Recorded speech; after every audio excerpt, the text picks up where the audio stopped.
And Dan, playing chess every day to get really good at chess. We're currently sitting at 1166 on our road to 300 ELO. Didn't play as much chess because of the recent storms. If you live in the US, you know what I'm talking about. And we've been facing another hillbilly attack.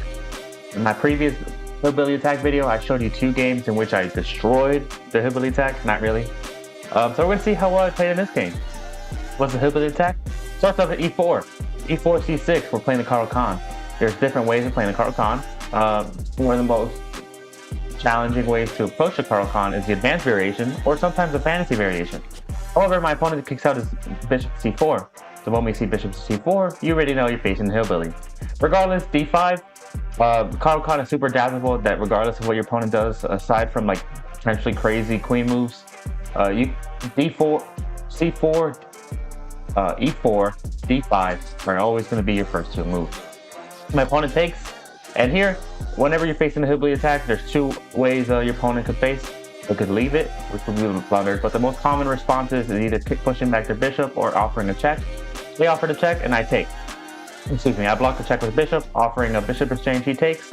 My previous video, the analysis board was saying that taking with a knight wasn't the best, in which I took, they had to take with a queen. So I decided to have them take with a queen. In this variation, they wanted me to take with a knight. Regardless, it's up to you. I've been going more with the knight takes in this variation, this line of the CARO-KANN, because it just makes your queen way more mobile, way more flexible during the middle game. My opponent kicks out his knight to f3, f6, d4, e6. We're continuing natural developments. My opponent castles. I kick out my dark square bishop. Here, I am now able to castle. However, if I could develop my last minority piece, I would do that before castling. Here, my opponent puts his bishop to g5. Typically in a lot of lines of the CARO-KANN, and this is why it's probably best. So if I would have taken that bishop with the knight instead of the queen, my knight would be pinned to my queen. However, I am so used to getting pinned with a dark squared bishop with the CARO-KANN, I almost ignored it. So I'm like, I guess I'm getting pinned. But then I'm like, wait, no, I'm not. So it's like, if I'm not getting pinned, why would I allow my opponent to take my knight? And yes, he loses a bishop, but destroy my pawn structure on my king side, knowing I want to castle king side. So instead, I move my knight. Here, my opponent moves back, right, because he would have left it hanging. Otherwise, I now develop my last minority piece. This is what I'm talking about. Castling is always good. Always castle your king. However, if you have an opportunity to develop. And now, I love my position, right? So we have a decent pawn structure, but all my minority pieces are developed. The analysis board says it's a negative 0.5 advantage for black. It doesn't really matter at this point. Name of the game, when you're coming out to middle game ideas with the CARO-KANN, develop your rook and attack queen side. However, you can quickly see that despite you having ideas to attack, you always got to respond to your opponent. My opponent decides to offer exchange. This wasn't the best. I probably should what would have been the best? Oh yeah, because the blue knight just developed his queen, so I guess the computer didn't like me doing a knight exchange because it just activates his queen.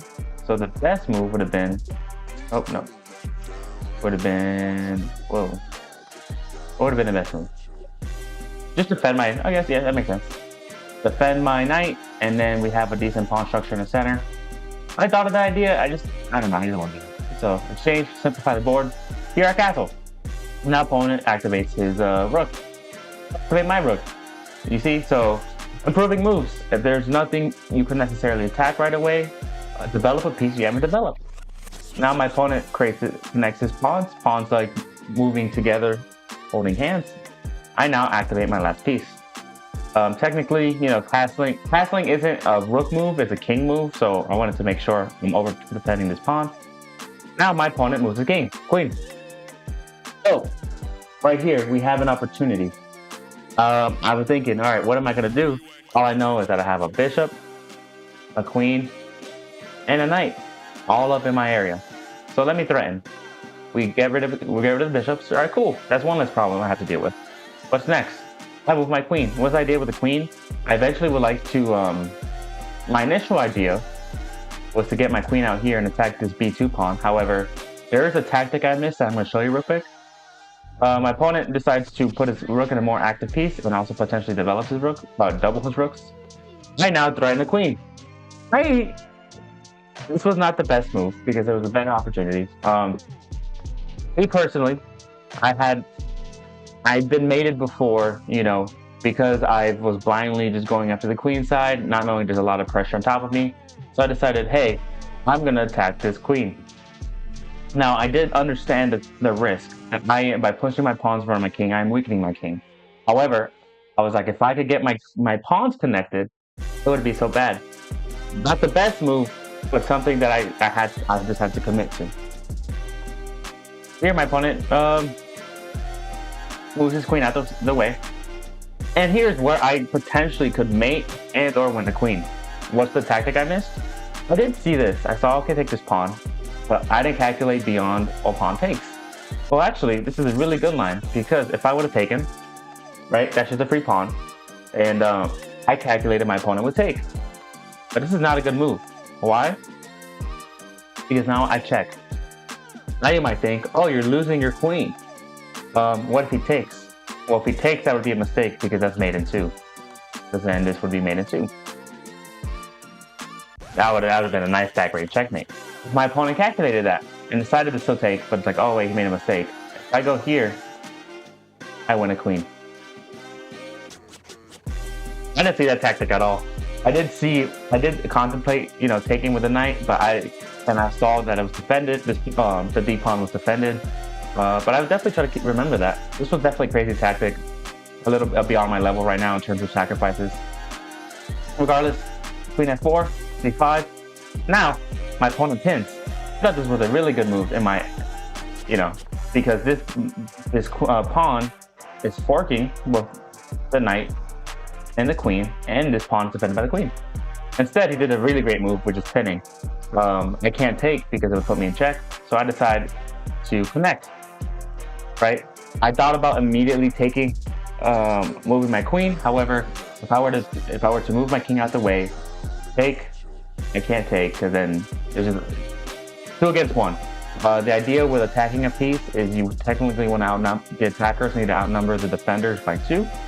So by connecting my pawns, this pawn is defended by 2 pieces and it'll be attacked by 2 pieces. And 2-on-2 favors my advantage.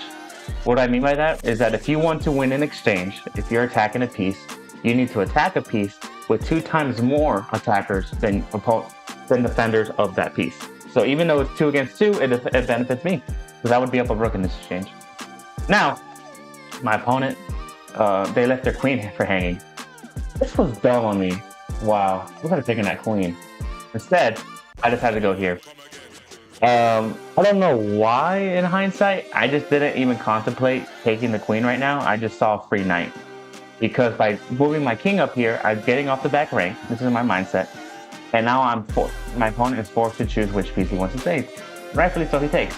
The best move, holy moly, it would have been just take. And yes, that would, in my mind, I saw it as a discovered check. I should know, because then I can just take again. Yeah. Okay, cool. Well, regardless, I went here. I didn't even see that.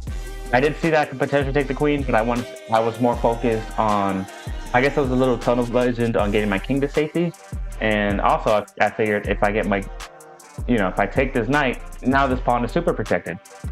So after this exchange, I move up here, forking. I thought this was really good because it keeps my pawn. Apparently, the best move would have been here. Yeah, not bad. Okay. Here I'm trying to recap my game, thinking I played really well. I did miss some tactics, but regardless, I thought it was really good. Here I decided to fork.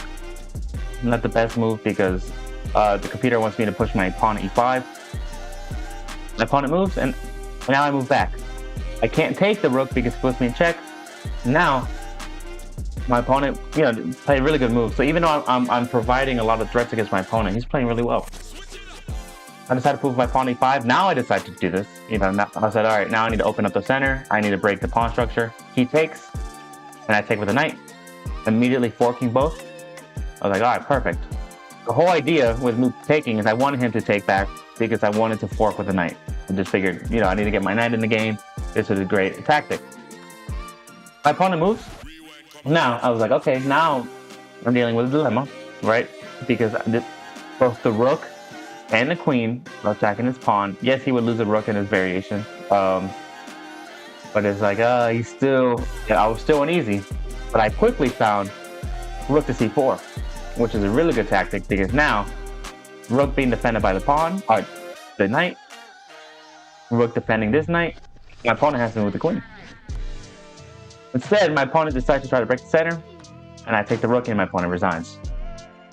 And I was really proud of this game. Even in hindsight, you see me real time seeing missed opportunities. However, at this point in my chess development, I want to make sure I'm just not blundering. I didn't blunder in this game. Yes, I had some inaccuracies and some misses, and we'll fine tune that throughout, with repetition. But if I'm not blundering, I'm not blundering. And played 86% accuracy. Opening was 98%. Very excited. And I played a game rating of 1800. Thanks for watching.